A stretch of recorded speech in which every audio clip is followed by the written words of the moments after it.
aqui. Nossa, eu estava esquecendo. Tá, então voltamos aqui no nosso segundo momento. Respondendo ao Roselito, é o seguinte, Roselito, a língua, ela continua, o pessoal continua falando a língua materna, certo? Certo.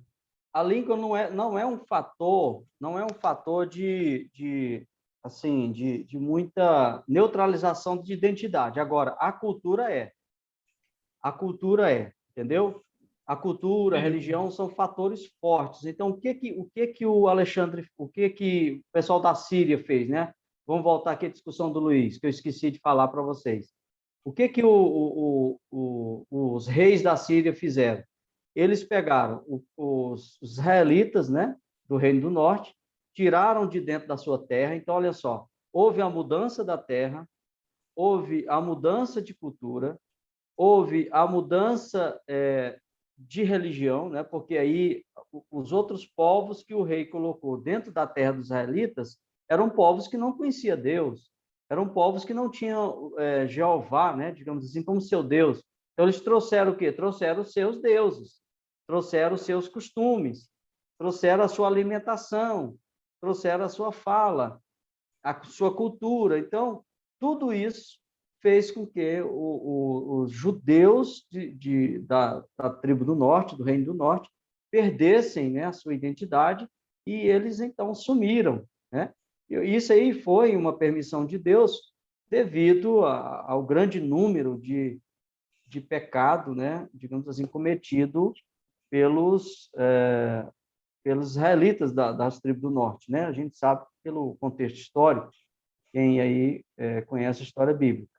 Tá, então, vamos retornar aqui. Então, o Alexandre, o Alexandre o Grande, ele teve essa participação, né? A helenização foi esse período, está dentro desse período, do período grego, e essa helenização foi um aspecto, foi um processo de aculturação judaica, de implementação da cultura grega sob a cultura judaica, isso como uma forma de domínio sobre aquela nação. E logo em seguida, nós temos um outro processo, está na página 31, que ainda está dentro do período grego, que foi o período ali dos diádocos, né? O que são os diádocos? Os diádocos é uma palavra que significa sucessores. Então, esses diádocos são sucessores de Alexandre, né? Nós sabemos que Alexandre morreu com 33 anos, morreu muito jovem. E aí os diádocos, que foram os seus generais, assumiram o comando, né, o comando ali do seu reinado, e aí vieram os Ptolomeus e os Seleucidas, né, dentro dessa divisão. A divisão se deu em 4 partes, e 2 partes continuaram no domínio, né, sobre Israel, que foram os Ptolomeus e os Seleucidas. Esse pessoal, eles continuaram ali o trabalho de domínio, né? Vou voltar aqui para o nosso slide, para a gente continuar nossa transmissão. Eles continuaram no período de domínio, trazendo domínio sobre Israel. Então, nós paramos aqui, ó, período grego, nós tivemos do Antigo Testamento até Alexandre, nós já discutimos, agora os diádocos, né? Que foram esses sucessores de Alexandre, né? Que foram seus 4 generais que sucederam, assim, os Alexandre. E eles continuaram, né, a sua campanha de dominação. Nós temos os Ptolomeus e os Seleucidas, né? Esses dois agiram, né, de forma muito intensa lá em Israel, continuando o seu domínio, continuando a sua política de dominação sobre Israel, né? Então, eles vieram. Aí, desse Ptolomeu, teve os descendentes, né, os seus sucessores, né, da linhagem dos Ptolomeus, e os sucessores da linhagem dos Seleucidas. nós tivemos também a derrota diplomática, né? Essa derrota diplomática foi quando Antíoco, né?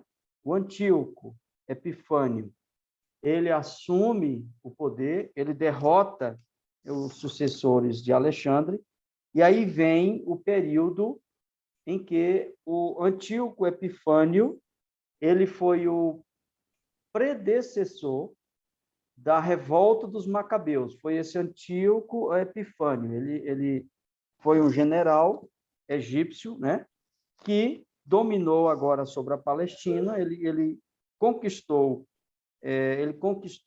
o Egito e veio, então, agora para a conquista do território da Palestina, né? Isso derrotando os Ptolomeus e os Seleucidas. E esse Antíoco Epifânio, ele trouxe muita profanação para a nação de Israel. Ele trouxe muita profanação, né? Foi sob o Antíoco Epifânio que os judeus sofreram muitas perseguições, né? Muitas perseguições.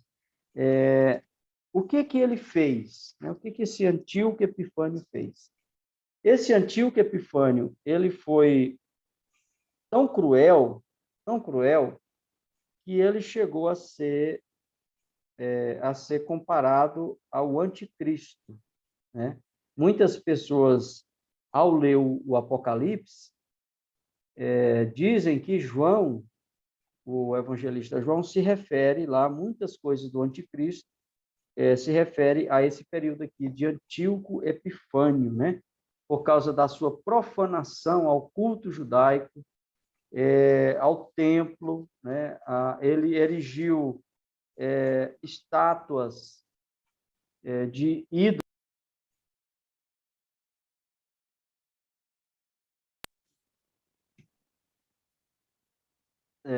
Vocês continuam me ouvindo? O celular tocou aqui. Deu uma falhada, mas voltou já, tá ouvindo. Sim, professor, estamos ouvindo. Então tá. Tem um pessoal que não respeita os mais velhos, não, irmão.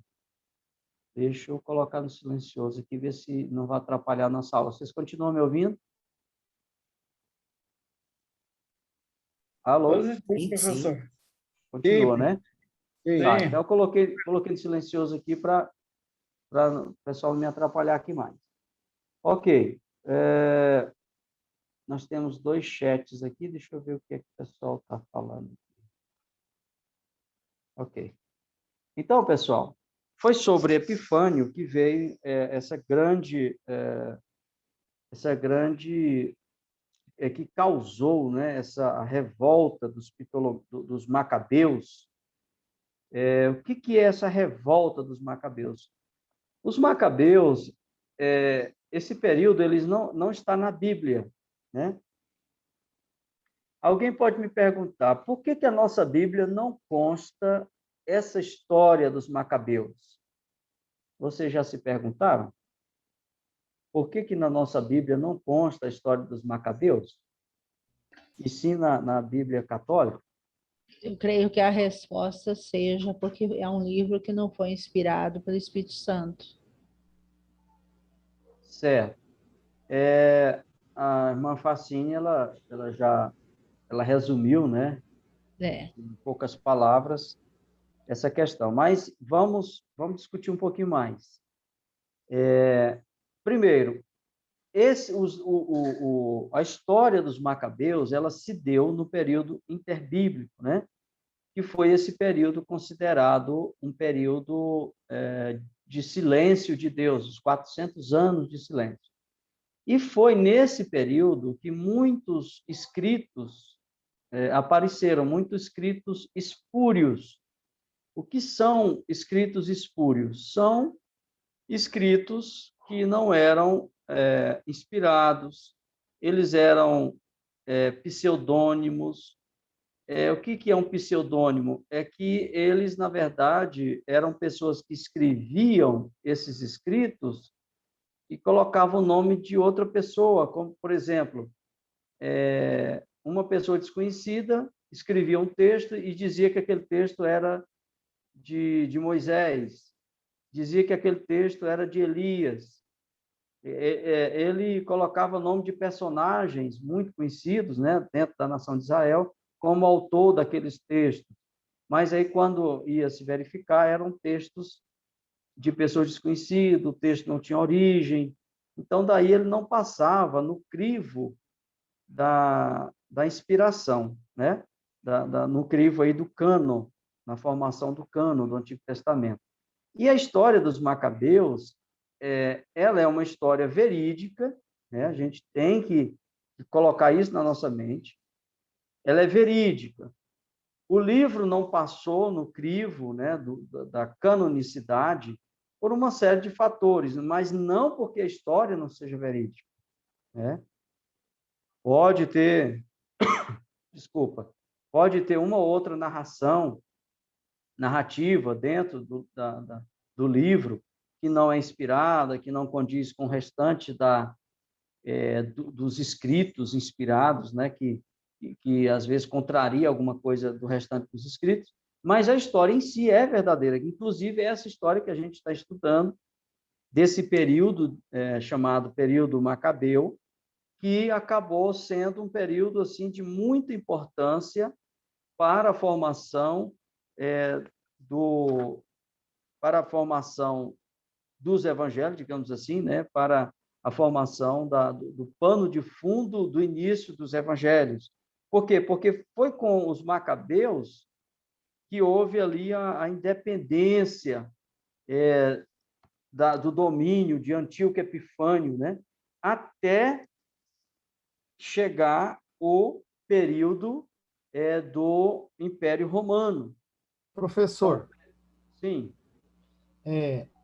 Luiz, a gente então pode dizer assim, vamos supor, que por exemplo, Macabeus, ele tem o valor histórico, ele é uma produção humana importante, só que ele é humano. Exatamente. E os outros são divino-humanos, né? Tem a contribuição. Então, Exato. quer dizer, eles têm o valor histórico, tá lá, né, professor? Está lá, porque como Flávio Josefo e tal, e outros historiadores. Exatamente, porque o próprio autor, né, da história, porque tem lá na Bíblia Católica, tem Macabeus 1, Macabeus 2, é o próprio autor desses escritos, ele conta a história, como que sucedeu, e é claro que eles, olha só, vamos pensar aqui, eles estavam num período onde eles não tinham mais profecia, não tinha mais sacerdote, não tinha mais o cumprimento da lei, a obediência da lei, um período totalmente corrompido pelo poder político dos impérios que o dominaram, né? A gente percebe aqui na história que os sacerdotes começaram a ser colocados pelos próprios impérios dominadores, não seguia mais, por exemplo, a questão lá da família araônica, né, dos levitas, mas era colocado pessoas de qualquer tribo, pessoas que nem eram da nação de Israel para ser sacerdote, era mais um interesse político do que interesse religioso. Aí logo nós temos aí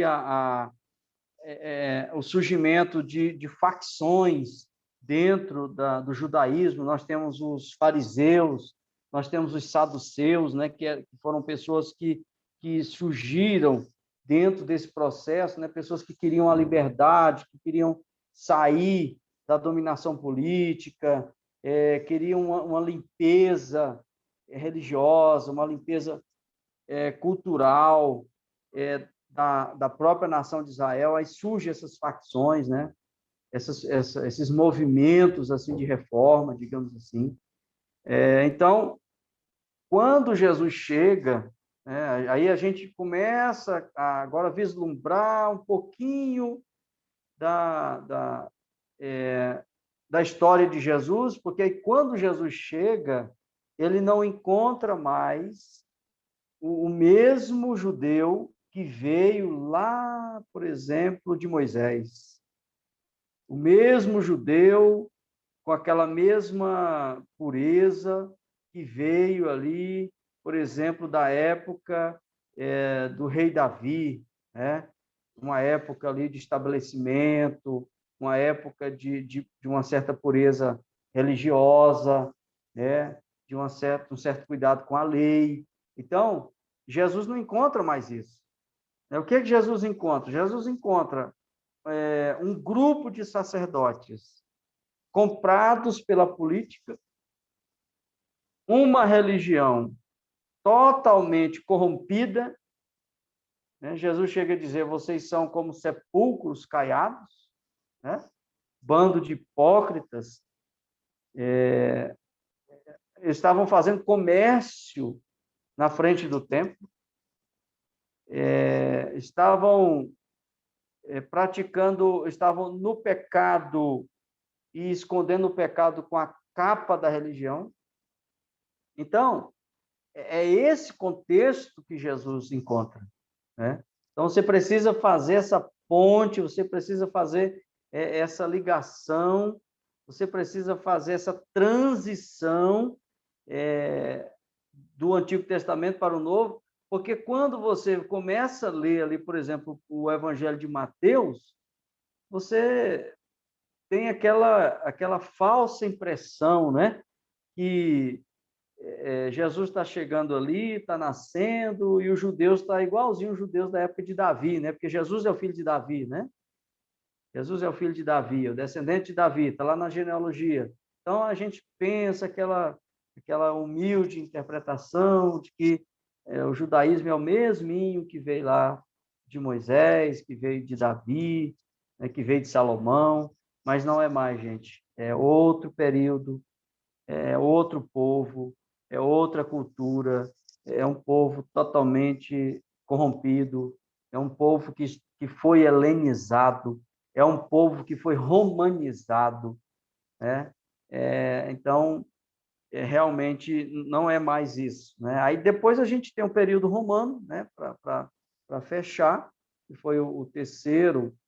Já falei um pouquinho da revolta dos Macabeus, que foram pessoas que queriam, né? Quiseram se livrar do domínio do Antíoco Epifânio, né? Não era nem de Roma ainda, era um pouquinho antes de Roma ter assumido.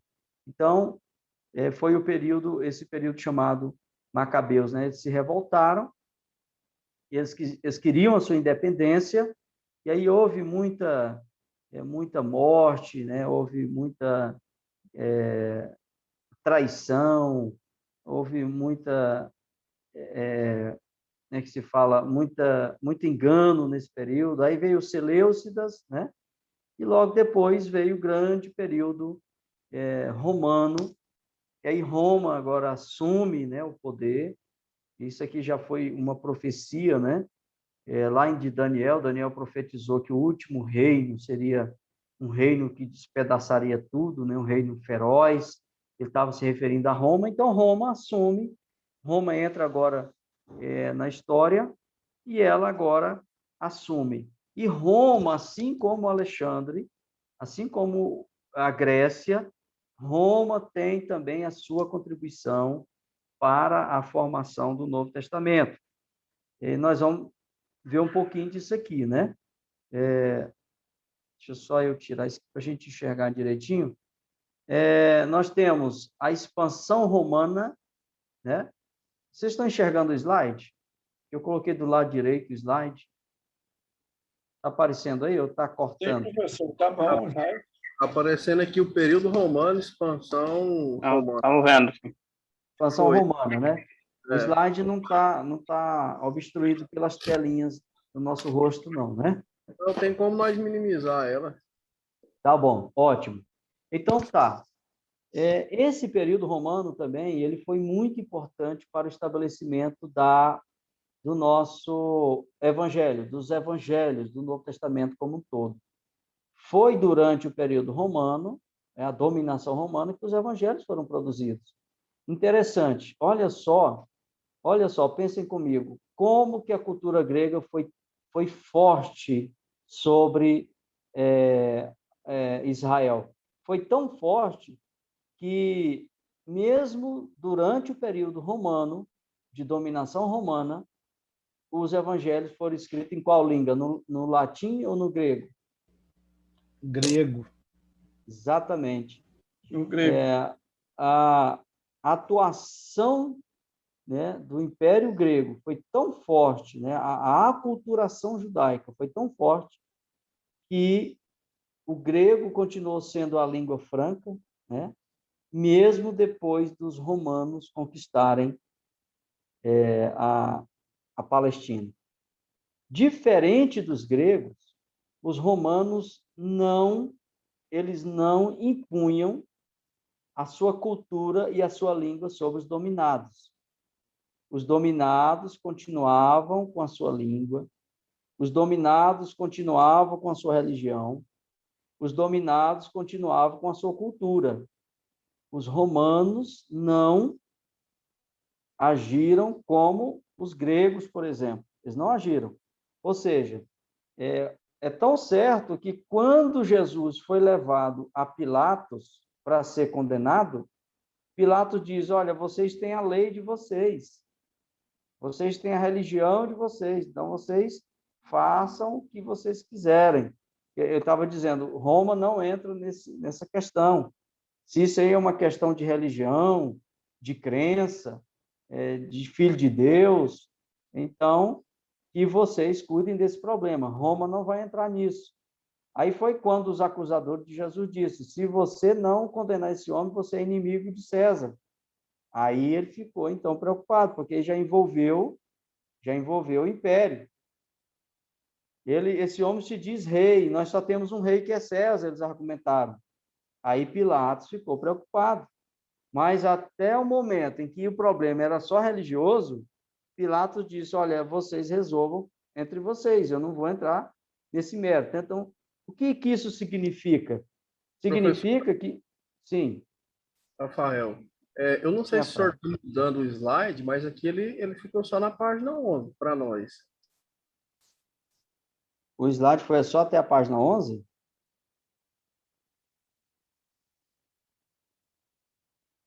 Rafael, está ouvindo aí?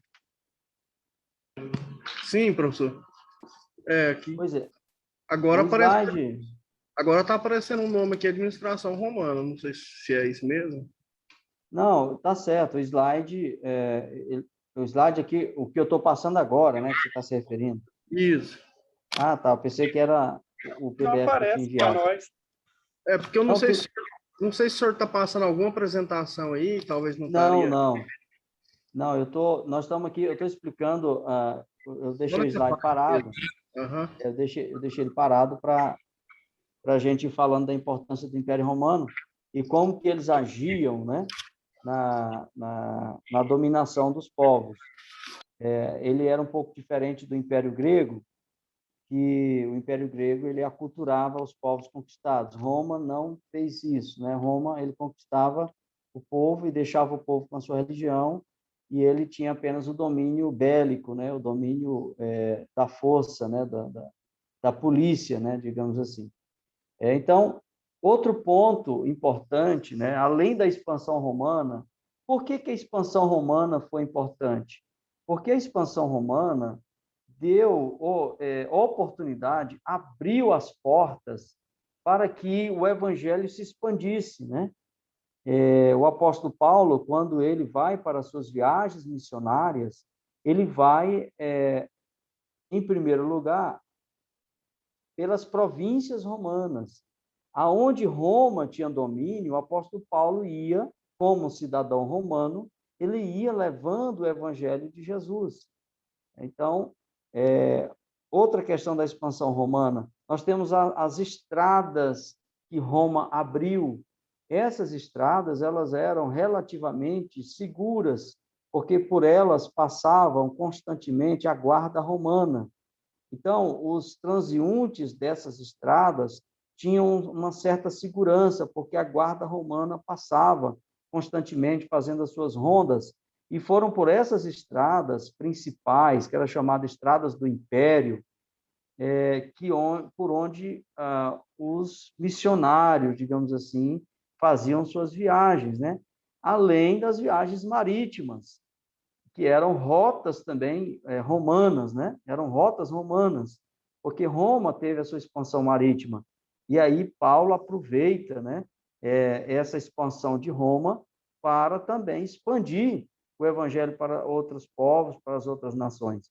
A administração romana também foi um fator importante, porque Roma colocava os seus administradores em cada região, né? Em cada província, digamos assim, os seus governadores, colocava os seus representantes, né? Que aí nós temos, por exemplo, os governadores, né? Nós temos um governador, Cláudio, lá na Palestina, nós tivemos o Herodes, nós tivemos o Pôncio Pilatos, e todos eram colocados pela administração romana para cuidar daquela província, né, para administrar aquela província. Então, a administração romana, de certa forma, ela ajudou nesse momento, ela é um pano de fundo dos evangelhos. Por exemplo, na época que Jesus está aqui, está na Palestina, os judeus cobravam impostos para quem?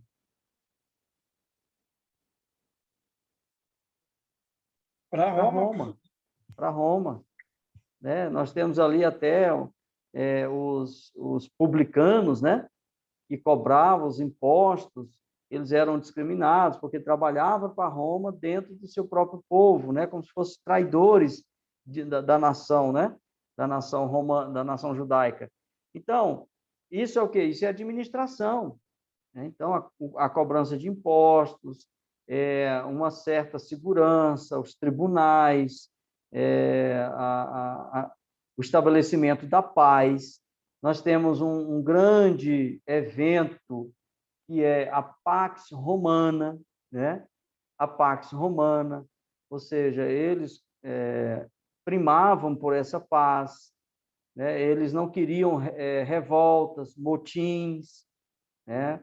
Por exemplo, quando algum motim se levantava, a guarda romana ia lá e abafava, né?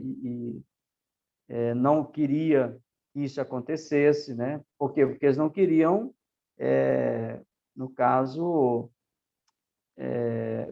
rebeliões, né? Eles não queriam perder o domínio sobre aquelas províncias. Então, eles faziam de tudo para manter a paz, para não ter rebelião, para não ter motins, para não ter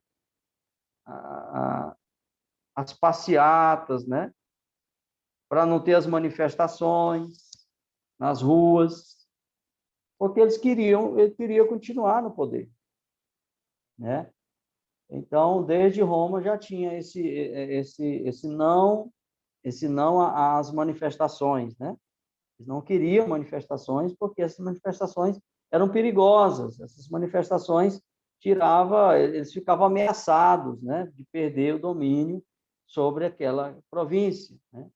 Então, aí outro ponto importante são os imperadores, né? Os imperadores romanos, eles que ditavam as ordens, ditavam a lei, né? Cumpria, né? Exigia o cumprimento dessa lei. Nós temos também a dinastia dos Herodes, né? Herodes não era um romano, né? Ele era descendente dos edomitas, né? De Edom. Então, Herodes também exerceu uma grande influência, apesar de sua loucura, apesar aí da sua administração, mas ele fez ali o seu papel, né, importante. Tudo isso que eu estou falando, pessoal, está no texto. Eu vou deixar com vocês um questionário lá na plataforma para vocês responderem. Eu ainda não coloquei o questionário, vou colocar agora depois da aula, para valer aí a sua notinha, a sua presença na nossa aula, tá? Os governadores romanos, né? Eu já falei aqui dos governadores, também foram super importantes, contribuíram nesse momento. E, por último, nós temos a Segunda Guerra dos Judeus, né? Que aconteceu, a segunda revolta, né, dos judeus, digamos assim, contra o governo. Por que segunda revolta?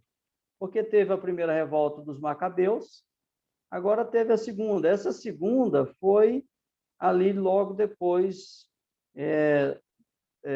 da ressurreição de Jesus, da assunção de Jesus, e aí teve a destruição do templo de Jerusalém no ano 70, né? Então, no ano 70 do período da igreja, houve essa revolta, né? Você vai encontrar isso aqui no texto, houve essa revolta que culminou na destruição do templo, na destruição da cidade e na diáspora, né, dos judeus, até o ano de 1942, quando eles retornaram agora para o seu país e estabeleceram a sua nação de novo, né? Então, esse é o pano de fundo, né? Toda essa trajetória que a gente fez aqui é o pano de fundo, é o aspecto, né? É o contexto político e econômico, né? Que nós estudamos no capítulo 1, aqui do Gandhi. Deixa eu só ver aqui o que ele fala. São os antecedentes históricos, né? Depois nós vamos ver o ambiente secular. Na nossa próxima aula vai ser o ambiente secular. O que é o ambiente secular? O ambiente secular é aquele ambiente que não está relacionado com religião. Nós temos um ambiente secular no qual o Novo Testamento, os evangelhos estão inseridos, né? Em terceiro lugar, nós vamos ver, que é o capítulo 3, nós vamos ver um outro ambiente aqui, que é o ambiente religioso e filosófico, é onde Jesus chega, né? E aí, nesse momento do capítulo 3, eu quero discutir com vocês um aspecto interessante, vai ser nesse momento que eu quero disponibilizar para vocês um vídeo do Dr. Rodrigo Silva, né? Aquele rapaz lá da Adventista. Ele vai tratar de um assunto muito importante, sobre a origem dos evangelhos, né? Porque existe umas teorias aí que diz que os evangelhos foram um plágio das religiões de mistério que estavam presentes na época ali no início do século I, estavam presentes no Império Romano, e que o Cristo, né, dos evangelhos, o Cristo, a história do Cristo é um plágio dessa história dessas religiões. Eles fizeram, segundo eles, né, segundo essa teoria, fez uma pesquisa e descobriu que existia também um personagem do mesmo jeito de Jesus, um personagem que morreu, que ressuscitou e que foi assunto ao céu. Existia também a questão do sangue, né, do sangue desse personagem, e que esse personagem, o seu corpo também era alimento, então, trazendo aí a figura da ceia, né, do corpo e do sangue. Então, aí, essa teoria, ela é derrubada pelo Dr. Rodrigo, ele traz através do vídeo desse documentário, que aí eu vou disponibilizar para vocês, quando a gente estiver lá na aula 3, né? Aliás, no capítulo 3, a gente está aqui no capítulo 1º, aí nós vamos ver os antecedentes seculares, o contexto secular, depois, quando a gente estiver discutindo o contexto religioso, aí nós vamos ver sobre um pouquinho dessas religiões pagãs, das quais alguns dizem que o Evangelho de Jesus é um plágio, tá? Mas fiquem tranquilos, continuem acreditando, continuem indo para a igreja, não deixe de assistir seu culto, tá? Você vai ver que essa teoria não tem sustentação. Na verdade, a Bíblia é verdadeira, né? A história de Jesus é verdadeira. Ela não acontece no vácuo, ela tem o seu antecedente histórico. Essa história é comprovada, né? Essa história que nós falamos aqui, ela é comprovada desde Alexandre, que foi o Império Grego, né? Ninguém duvida que a Grécia, que Alexandre o Grande existiu, ninguém duvida disso. Ninguém duvida que o Império Romano, né, existiu e que dominou, assim como a Grécia dominou. Então, não há dúvida, porque isso é fato, né? É fato histórico. Por isso que a gente está estudando aqui os contextos históricos, antecedentes históricos do Novo Testamento. Isso aqui tudo é para fortalecer, né, a nossa discussão, para vocês perceberem que os evangelhos não foi uma criação, não é uma criação, não é do imaginário ali dos discípulos, né, que imaginaram isso tudo, escreveram para criar uma religião. Não, os discípulos não tinham essa intenção de criar religião, né? Mas que realmente a história do evangelho é verdadeira, ela é verificável, né? Ela é verificável, você pode pesquisar, você pode tirar suas dúvidas, você pode pesquisar só na história secular que você vai encontrar muita evidência da existência de Jesus, da história da igreja, da história dos evangelhos. Então, isso aí é tranquilo. Pessoal, nós temos aqui um minuto e pouquinho já para fechar. Eu gostaria de ouvir de vocês como é que foi nossa aula, se eu falei demais, parece que eu não deixei ninguém falar, parece que eu falei muito. Eu queria agora dar um feedback, queria um feedback de vocês, só para a gente fechar nesse minutinho que falta. Como é que foi aí, o que é que vocês acharam? Foi excelente, professor. Falou muito, não. Falou adequadamente o que nós precisávamos de ouvir, como se diz o outro, é ouvindo que se aprende. Muito bom. Beleza. Então é isso. Agora, que não fique só nesse ouvir, né? Que não sejam ouvintes esquecidos, diz Tiago em sua carta, mas que sejam ouvintes praticantes. E o que é que vocês vão fazer agora? Vocês vão, a partir daqui a uma meia hora, vocês vão acessar a plataforma e já, com esse texto que eu passei para vocês, vocês vão ler e responder o exercício, tá? Eu vou colocar o exercício lá, vocês acessem, respondam. Já tem um exercício da aula passada, que era para vocês terem respondido, né? Que vale nota, que vale presença. E eu espero que vocês tenham feito isso. No demais, eu quero agradecer a todos. Estamos aí fechando já o nosso segundo período da aula de hoje. Agradecer a todos. Eu quero, nesse momento, que a gente leve a Deus em oração pelo esposo da nossa querida irmã Silvana, que está internado, e vamos orar para que Deus o ajude. Depois da oração já está terminada a aula, o nosso tempo para encerrar. Vamos fazer uma oração rapidinho.